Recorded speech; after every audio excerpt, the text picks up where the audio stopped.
বন্ধুরা, আমার নাম জয়শ্রী।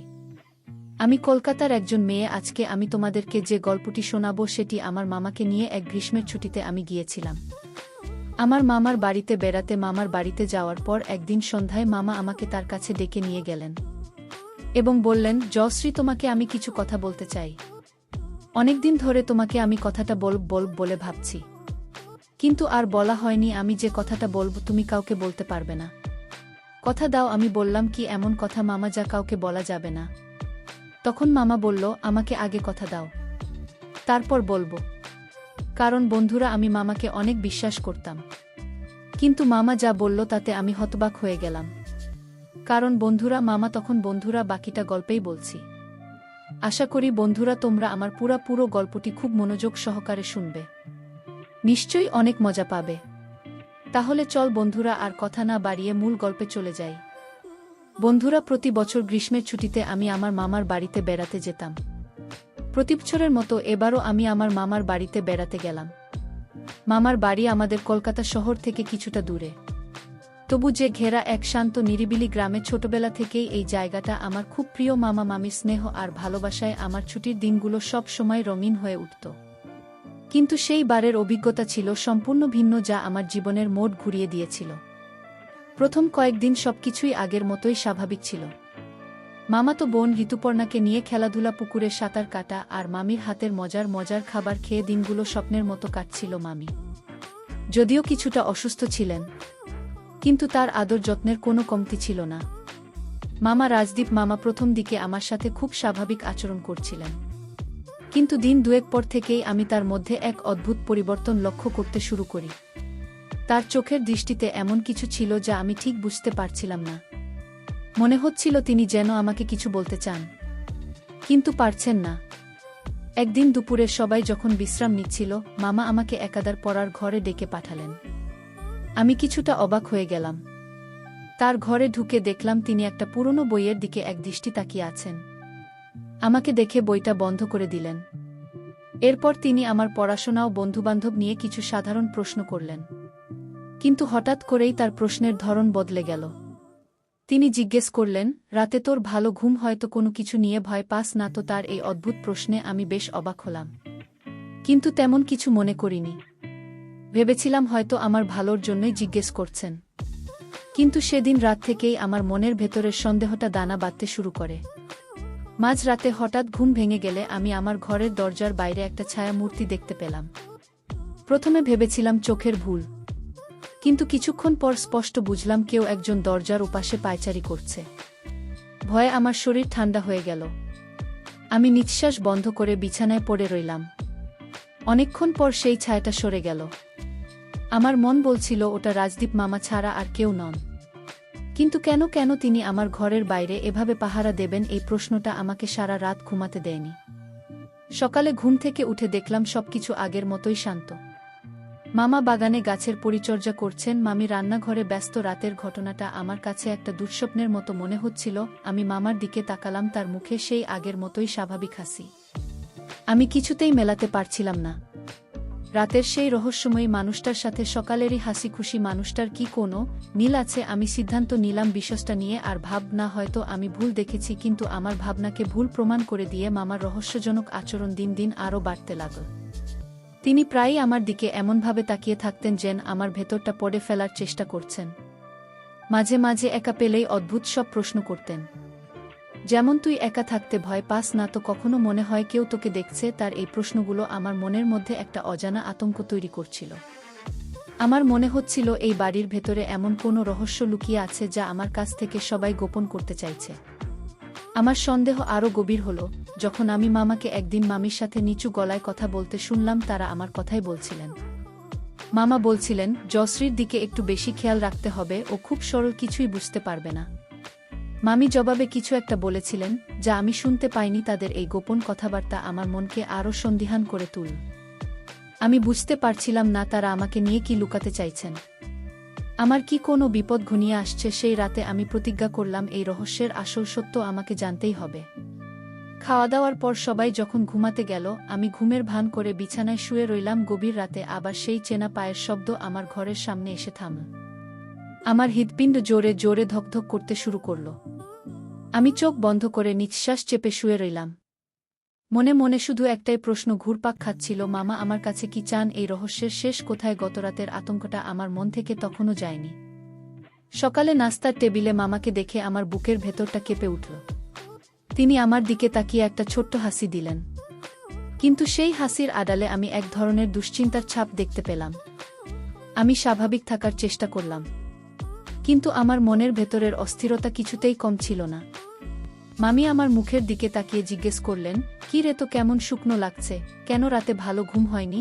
আমি কোনমতে মাথা নেড়ে হ্যাঁ বললাম, কিন্তু মামার দিকে তাকাতে সাহস পেলাম না। আমার মনে হচ্ছিল তিনি আমার মনের সব কথা বুঝতে পারছেন। সারাদিন আমি মামাকে এড়িয়ে চলার চেষ্টা করলাম।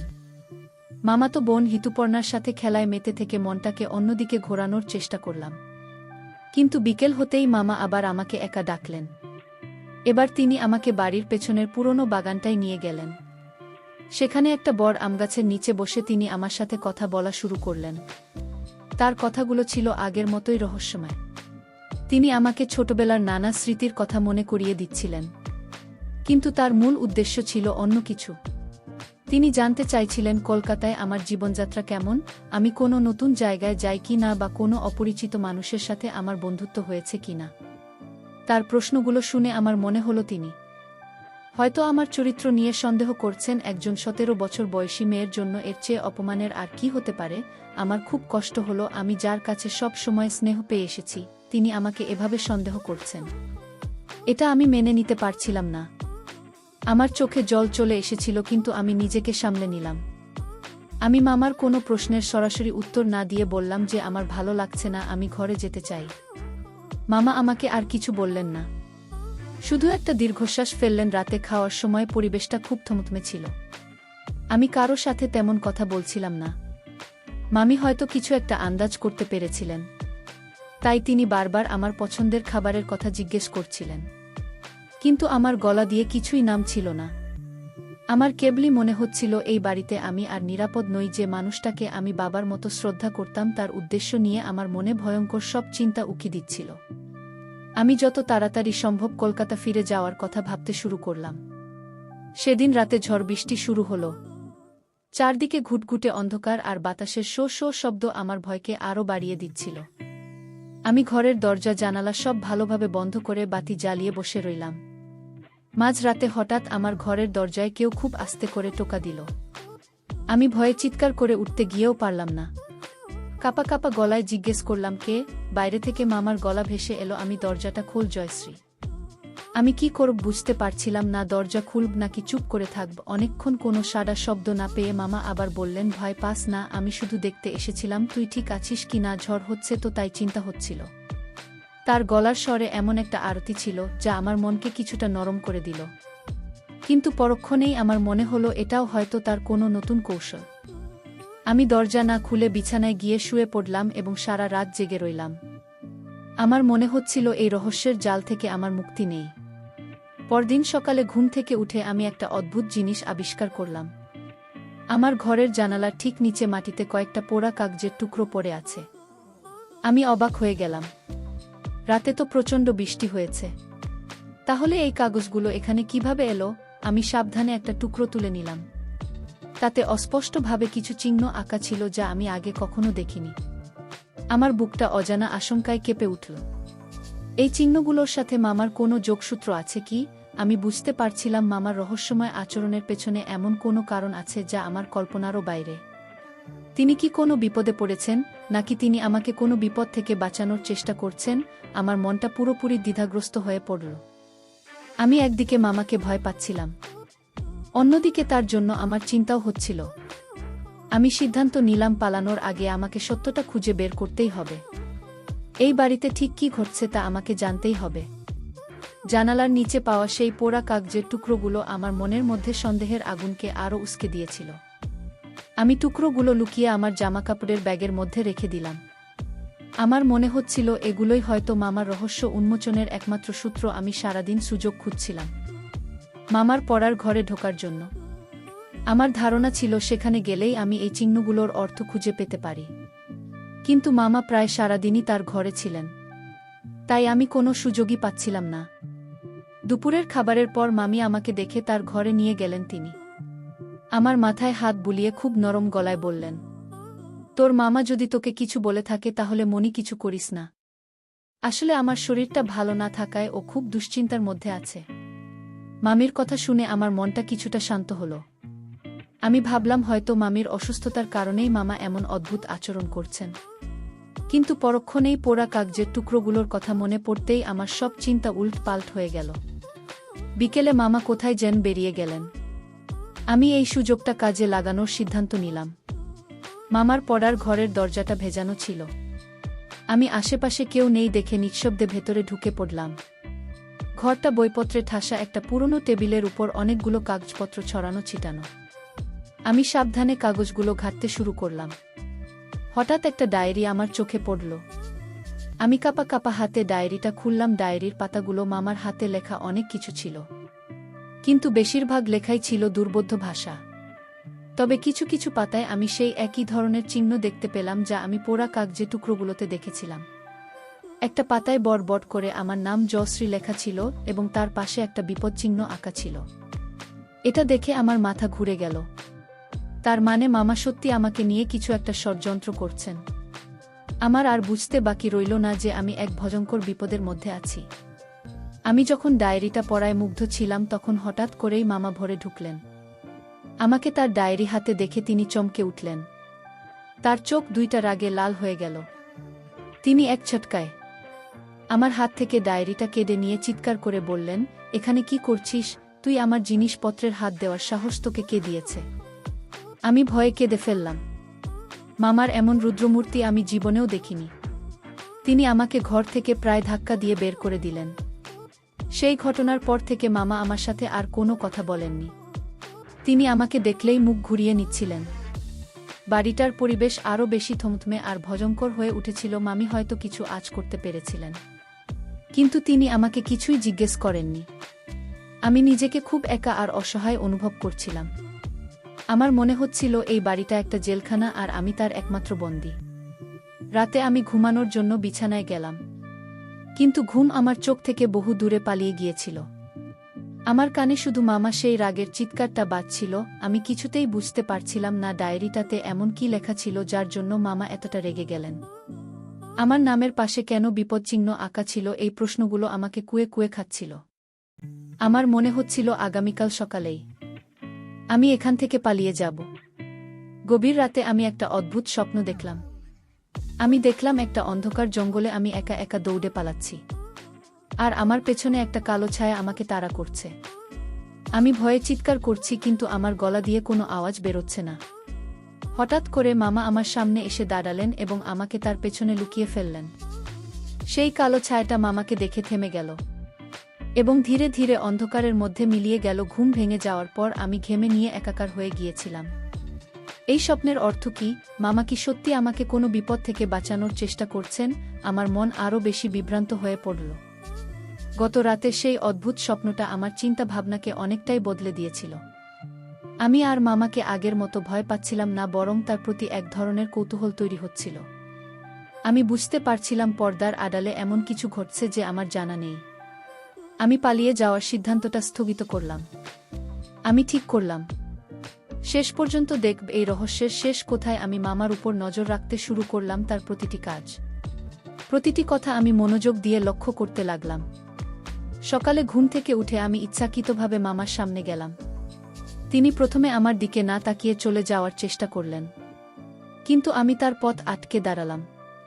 তার চোখের দিকে তাকিয়ে আমি বললাম, মামা, তুমি কি আমার উপর রাগ করেছ? আমার প্রশ্নে তিনি কিছুটা অপ্রস্তুত হয়ে গেলেন। কয়েক মুহূর্ত আমার দিকে তাকিয়ে থেকে তিনি একটু দীর্ঘশ্বাস ফেলে বললেন, না, তোর উপর আমি রাগ করিনি, আমি নিজের উপর রাগ করেছি। তার এই অদ্ভুত উত্তর আমার কৌতূহল আরও বাড়িয়ে দিল। সেদিন দুপুরে আমি দেখলাম মামা বাড়ির পেছনের দিকে একটা পুরনো পরিত্যক্ত ঘরে ঢুকছেন।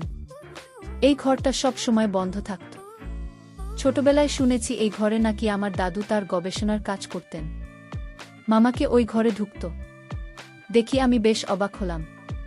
তিনি ভেতরে ঢোকার কিছুক্ষণ পর আমি সাবধানে সেই ঘরের জানালার কাছে গেলাম। জানালার কাচ ভাঙা থাকায় ভেতরে কিছুটা অংশ দেখা যাচ্ছিল। ভেতরে যা দেখলাম তাতে আমার চোখ ছানা পড়া হয়ে গেল। ঘরের মাঝখানে একটা বড় টেবিল, তার উপর মোমবাতি জ্বলছে, আর টেবিলের চারপাশে সেই অদ্ভুত চিহ্নগুলো আগা যেগুলো আমি মামার ডায়েরিতে দেখেছিলাম। মামা চোখ বন্ধ করে বসেছিলেন এবং বিটবিট করে কিছু একটা বলছিলেন। তার সামনে একটা পাত্রে কিছু ভেষজ লতাপাতা রাখা ছিল, যা থেকে ধোঁয়া বের হচ্ছিল। আমার মনে হলো মামা কোন ধরনের পূজা বা সাধনা করছেন, কিন্তু কেন আমি বেশিক্ষণ সেখানে দাঁড়ালাম না। যদি মামা আমাকে দেখে ফেলেন তাহলে আরেকটা ভয়ঙ্কর পরিস্থিতির সৃষ্টি হতে পারে। আমি নিঃশব্দে সেখান থেকে সরে এসে নিজের ঘরে চলে গেলাম। আমার মাথা কিছুতেই কাজ করছিল না।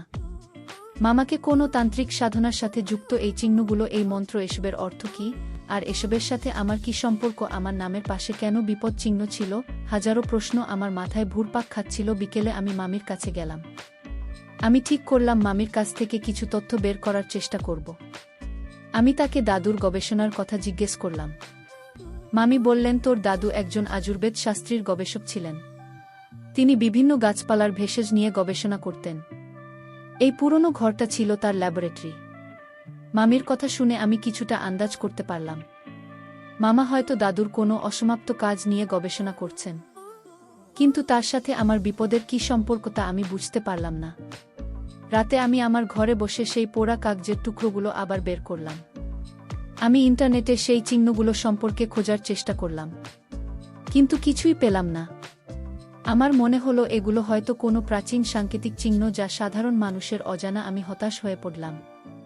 রহস্যের কিনারে এসেও আমি যেন কিছুই উদ্ধার করতে পারছিলাম না।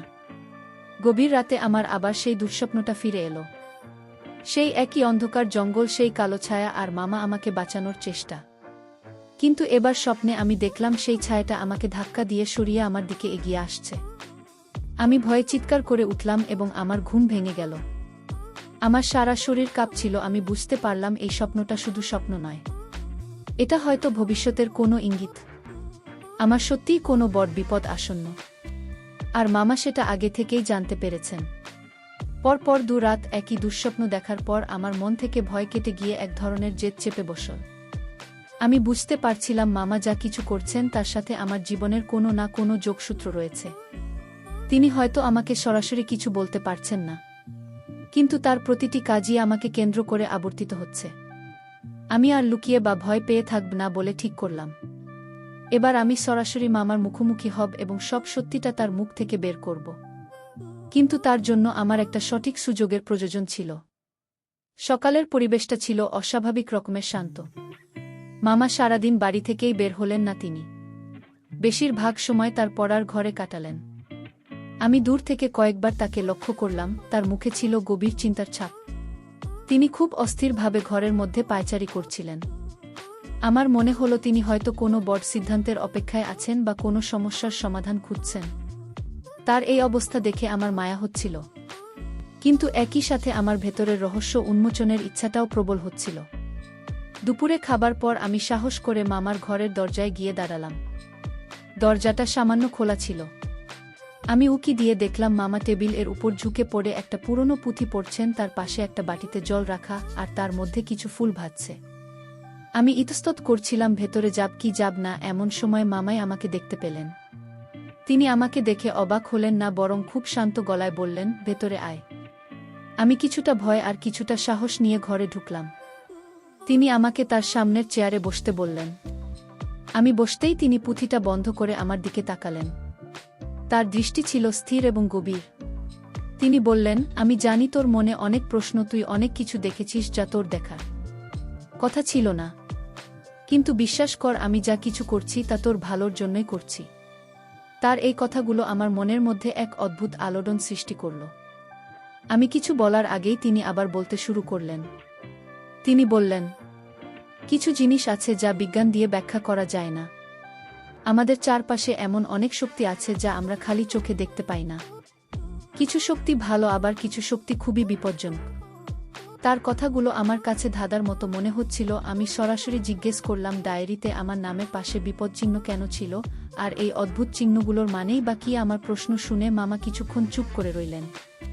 তারপর তিনি একটা দীর্ঘশ্বাস ফেলে বললেন, সময় হলে তুই সব কিছু জানতে পারবি।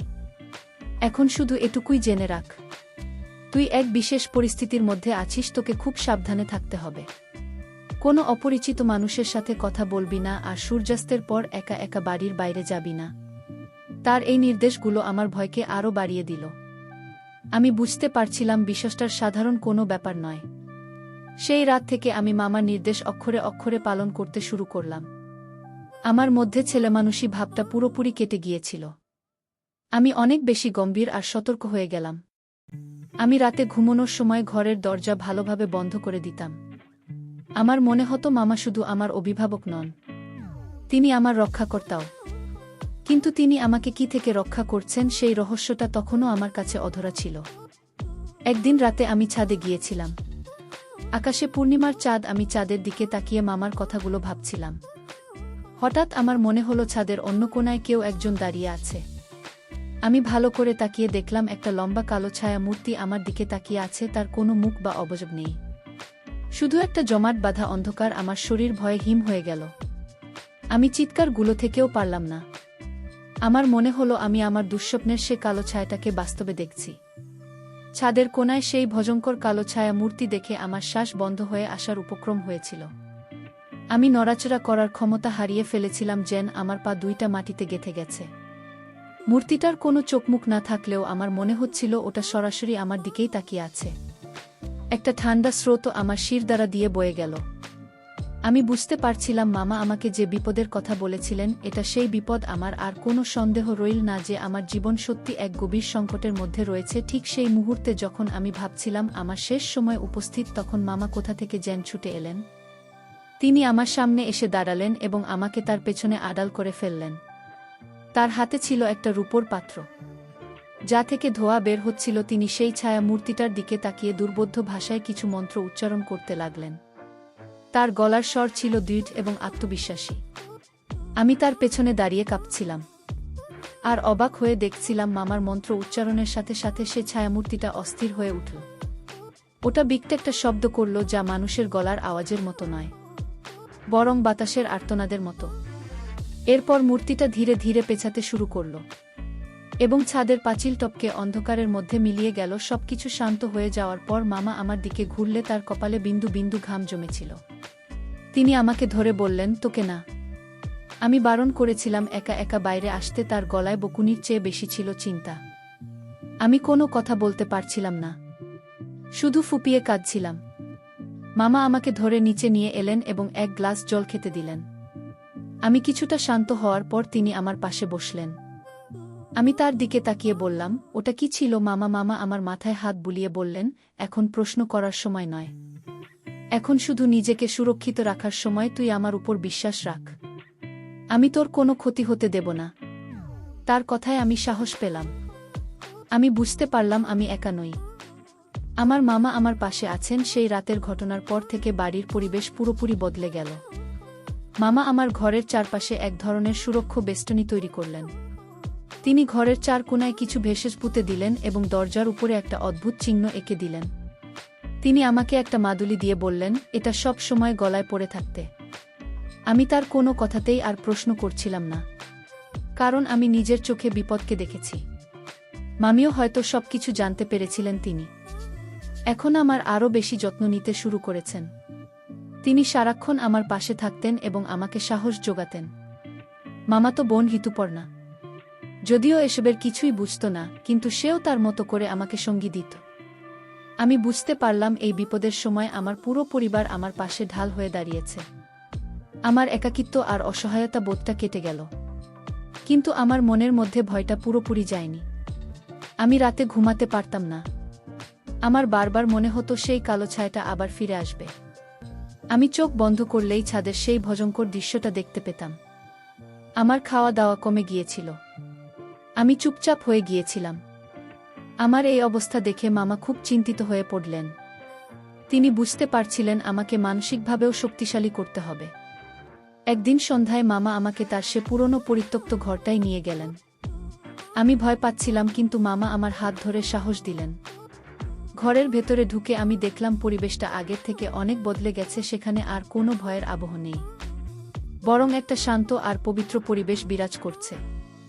মামা আমাকে টেবিল এর সামনে একটা আসনে বসতে বললেন এবং আমার হাতে দাদুর লেখা একটা পুরনো বই তুলে দিলেন। তিনি বললেন, ভয়কে জয় করতে হলে ভয়কে জানতে হয়, এবার তোর সবকিছু জানার সময় হয়েছে।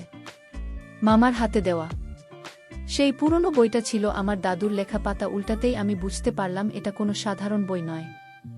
এটা তার জীবনের গবেষণার সার সংক্ষেপ। বইয়ের পাতায় পাতা ছিল বিভিন্ন ভেষজ আয়ুর্বেদিক চিকিৎসা পদ্ধতি এবং কিছু অতিপ্রাকৃত শক্তির বিবরণ। আমি অবাক হয়ে দেখলাম বইয়ের একটা বড় অংশ জুড়ে সেই অদ্ভুত চিহ্নগুলো এবং তার ব্যাখ্যা লেখা রয়েছে, যা আমি মামার ডায়েরিতে দেখেছিলাম। আমার মনে হলো আমি যেন এক গুপ্তধনের চাবি হাতে পেয়েছি। মামা আমার পাশে বসে খুব শান্তভাবে সবকিছু ব্যাখ্যা করতে শুরু করলেন। তিনি বললেন, তোর দাদু শুধু একজন আয়ুর্বেদ গবেষকই ছিলেন না, তিনি প্রাচীন ভারতীয় শাস্ত্রের একজন বড় পণ্ডিত ছিলেন। তিনি বিশ্বাস করতেন এই পৃথিবীতে ভালো এবং মন্দ দুই ধরনের শক্তি বিদ্যমান। কিছু অশুভ শক্তি মানুষের ক্ষতি করার চেষ্টা করে, বিশেষ করে যাদের মন খুব সরল এবং পবিত্র।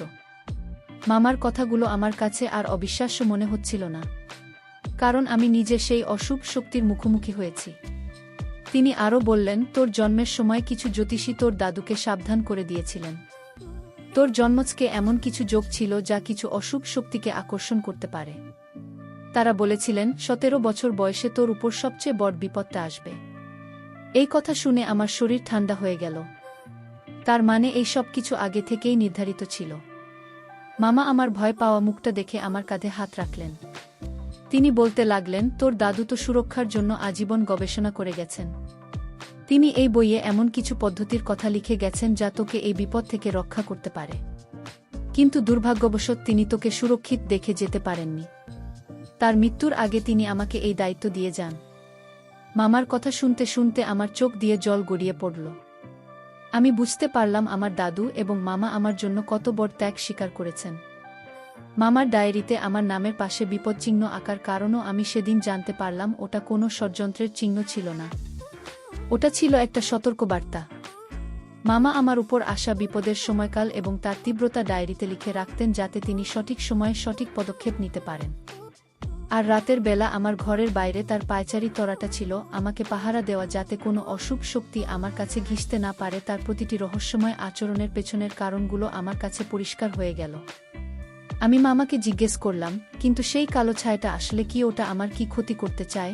মামা বললেন, ওটা একটা অতৃপ্ত সত্তা যা অন্যের প্রাণশক্তি শোষণ করে নিজের শক্তি বাড়ায়। তোর পবিত্র মন এবং প্রাণশক্তি ওকে আকর্ষণ করেছে, ও তোর ক্ষতি করে তোর শক্তিটা ছিনিয়ে নিতে চায়।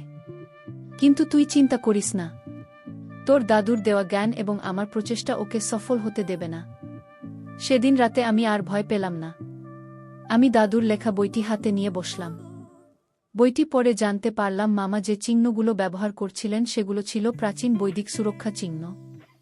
মামা আমাকে যে মাদলিটি দিয়েছিলেন তাতে ছিল অষ্টধাতুর সংমিশ্রণ এবং কিছু শক্তিশালী ভেষজ যা অশুভ শক্তিকে দূরে রাখে। আমি ধীরে ধীরে আমার ভয়কে শক্তিতে রূপান্তর করতে শুরু করলাম। বুঝতে পারলাম এই লড়াই শুধু মামা নন, আমাকেও অংশ নিতে হবে। পরের কয়েকদিন আমি মামার নির্দেশনায় কিছু মানসিক এবং আধ্যাত্মিক অনুশীলন শুরু করলাম। আমি ধ্যান করতে শিখলাম, যা আমার মনকে শান্ত এবং শক্তিশালী করতে সাহায্য করল। আমি আর অসহায় শিকার নই, আমি এখন একজন যোদ্ধা। আমি অপেক্ষা করছিলাম সেই চূড়ান্ত রাতের জন্য, যখন আমাকে আমার সবচেয়ে বড় ভয়ের মুখোমুখি হতে হবে। আমি জানতাম এই লড়াই আমাকেই জিততে হবে, কারণ আমার সাথে আছে আমার দাদুর জ্ঞান, মামার ভালোবাসা আর আমার নিজের আত্মবিশ্বাস। অবশেষে সেই রাত এল, অমাবস্যার রাত। মামা আগেই বলেছিলেন আজকের রাতে সেই অশুভ শক্তির প্রভাব সবচেয়ে তীব্র হবে এবং এটাই হবে আমাদের শেষ লড়াই। সারাদিন ধরে বাড়িতে একটা সাতসা ড্রপ ছিল। মামা বাড়ির বিভিন্ন স্থানে বিশেষ ভেষজ দিয়ে ধূপ জ্বালাচ্ছিলেন। পরিবেশটা ছিল একই সঙ্গে গম্ভীর ও পবিত্র। মামি সারাদিন ধরে পূজা অর্চনায় ব্যস্ত ছিলেন। আমি আর ঋতুপর্ণাও তাদের সঙ্গে যোগ দিয়েছিলাম। আমার মনে আর কোনো ভয় ছিল না, ছিল শুধু এক দৃঢ় সংকল্প। সন্ধ্যার পর মামা আমাকে সেই পুরনো পরিত্যক্ত ঘরটায় নিয়ে গেলেন, যেটা এখন আমাদের সুরক্ষা কেন্দ্র। ঘরের মাঝখানে আঁকা সুরক্ষা চক্রের ভেতরে তিনি আমাকে বসতে বললেন। তিনি আমার হাতে দাদুর বইটা দিয়ে বললেন, মনে সাহস রাখ, তোর মনের শক্তি তোর সবচেয়ে বড় অস্ত্র, আমি তোর পাশেই আছি। আমি চোখ বন্ধ করে ধ্যানে বসলাম। আমি আমার সমস্ত মনোযোগ আমার ভেতরের শক্তিতে কেন্দ্রীভূত করার চেষ্টা। গভীর রাতে আমি অনুভব করলাম ঘরের বাইরে পরিবেশটা বদলে যাচ্ছে। বাতাসের তাপমাত্রা হঠাৎ করে কমে গেল। বাইরে থেকে অদ্ভুত সব শব্দ ভেসে আসতে লাগল। আমি বুঝতে পারলাম ওটা এসে গেছে। আমি চোখ খুললাম না, শুধু আমার ধ্যানকে আরও গভীর করার চেষ্টা করলাম। হঠাৎ ঘরের দরজাটা একটা বিকট শব্দে খুলে গেল এবং সেই জমাট বাঁধা অন্ধকারের মতো কালো ছায়া মূর্তিটা ঘরের ভেতরে প্রবেশ করল।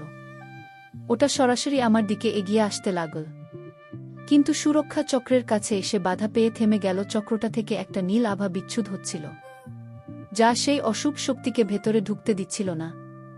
ছায়া মূর্তিটা ক্রোধে গর্জন করতে লাগল। ওটা বারবার চক্রের উপর আঘাত করতে লাগল। প্রতিটা আঘাতের সাথে সাথে ঘরের দেয়ালগুলো কেঁপে উঠছিল। আমি আমার আসনে স্থির হয়ে বসে রইলাম। মামা সেই ছায়ামূর্তিটার সামনে দাঁড়িয়ে মন্ত্র উচ্চারণ করছিলেন। তার হাতে ছিল একটা ত্রিশূল, যার দাদুর আমলের দুজনের মধ্যে এক অদৃশ্য শক্তির লড়াই চলছিল। আমি বুঝতে পারছিলাম মামা একা বেশিক্ষণ ওকে আটকে রাখতে পারবেন না। আমাকেও কিছু একটা করতে হবে। আমি দাদুর বইয়ের কথাগুলো মনে করার চেষ্টা করলাম। বইয়ে লেখা ছিল, এই ধরনের শক্তিকে ধ্বংস করা যায় না, কিন্তু পবিত্র ভালোবাসা এবং ইতিবাচক শক্তি দিয়ে তাকে শান্ত করা যায়। আমি চোখ বন্ধ করে আমার জীবনের সমস্ত ভালো মুহূর্তগুলোর কথা ভাবতে লাগলাম। আমার বাবা মায়ের ভালোবাসা, মামা মামির স্নেহ, বন্ধুদের সাথে কাটানো আনন্দের সময় সবকিছু আমি আমার মনের মধ্যে নিয়ে এলাম। আবু আমার সমস্ত ইতিবাচক শক্তিকে একত্রিত করে সেই ছায়ামূর্তিটার উদ্দেশ্যে পাঠাতে লাগলাম। আমি মনে মনে বললাম, তোমার যদি কোনো কষ্ট থাকে, কোনো অতৃপ্তি থাকে, তবে তুমি শান্ত হও। আমি তোমার কোনো ক্ষতি চাই না। আমার এই মানসিক বার্তার প্রতিক্রিয়ায় ছায়া মূর্তিটা প্রথমে আরও বেশি হিংস্র হয়ে উঠল, কিন্তু ধীরে ধীরে ওর গর্জন থেমে এল। ওটার শরীর থেকে কালো ধোঁয়ার মতো কিছু বেরিয়ে যেতে লাগল এবং ওর আকার ছোট হতে শুরু করল। মামা তখন তার ত্রিশূল দিয়ে মাটিতে একটা আঘাত করলেন এবং উচ্চস্বরে শেষ মন্ত্রটা উচ্চারণ করলেন। সাথে সাথে একটা তীব্র আলো সারা ঘর ভরে গেল এবং সেই ছায়ামূর্তিটা শূন্যে মিলিয়ে গেল। সবকিছু আবার শান্ত হয়ে গেল। আমি চোখ খুলে দেখলাম মামা ক্লান্ত হয়ে মাটিতে বসে পড়েছেন। আমি দৌড়ে তার কাছে গেলাম। তিনি আমার মাথায় হাত রেখে হেসে বললেন, সেই হাসি ছিল বিজয়ীর হাসি। তিনি বললেন, আমরা পেরেছি জয়শ্রী, তুই পেরেছিস। তোর ভেতরের পবিত্র শক্তি আজ তোকে আর আমাদের সবাইকে রক্ষা করেছি। মামি আর ঋতুপর্ণাও ঘরে ছুটে এল। আমরা সবাই একে অপরকে জড়িয়ে ধরলাম। সেটা ছিল ভয়কে জয় করার পর এক আনন্দের মুহূর্ত। পরদিন সকালে আমি যখন ব্যাগ গোছাচ্ছিলাম কলকাতা ফিরে আসার জন্য, তখন আমার মনটা খুব ভারাক্রান্ত ছিল। যে মামাকে আমি কিছুদিন আগে পর্যন্ত ভয় আর সন্দেহ করতাম, তাকে ছেড়ে যেতে আমার খুব কষ্ট হচ্ছিল। মামা আমার কাছে এসে বললেন, কখনো কখনো আমরা যা দেখি তার পেছনে সত্যিটা হয় সম্পূর্ণ আলাদা। মানুষকে বিচার করার আগে তার পরিস্থিতিটা বোঝার চেষ্টা করিস। তার এ কথাটা আমার জীবনের সবচেয়ে বড় শিক্ষা হয়ে রইল। পরিশেষে বন্ধুরা, আমি তোমাদেরকে বলতে চাই, মানুষের বাহ্যিক আচরণ দেখে বিচার করা কখনো উচিত নয়। অনেক সময় আমাদের অভিভাবকরা আমাদের ভালোর জন্য এমন কিছু করেন যা আমরা হয়তো প্রাথমিকভাবে বুঝতে পারি না। তাদের উদ্দেশ্য নিয়ে সন্দেহ করার আগে আমাদের উচিত সত্যটা জানার চেষ্টা করা। ভালোবাসার বিশ্বাসের চেয়ে বড় কোনো সুরক্ষা কবচ এই পৃথিবীতে নেই। আর সবচেয়ে বড় শক্তি লুকিয়ে থাকে আমাদের নিজেদের মনের ভেতরেই। বন্ধুরা, আমার গল্পটি যদি তোমাদের ভালো লাগে তাহলে লাইক, শেয়ার এবং সাবস্ক্রাইব করে আমার পাশে থেকো। আর বন্ধুরা, তোমরা এতক্ষণ ধৈর্য ধরে আমার গল্পটি শোনার জন্য তোমাদের সবাইকে অসংখ্য ধন্যবাদ।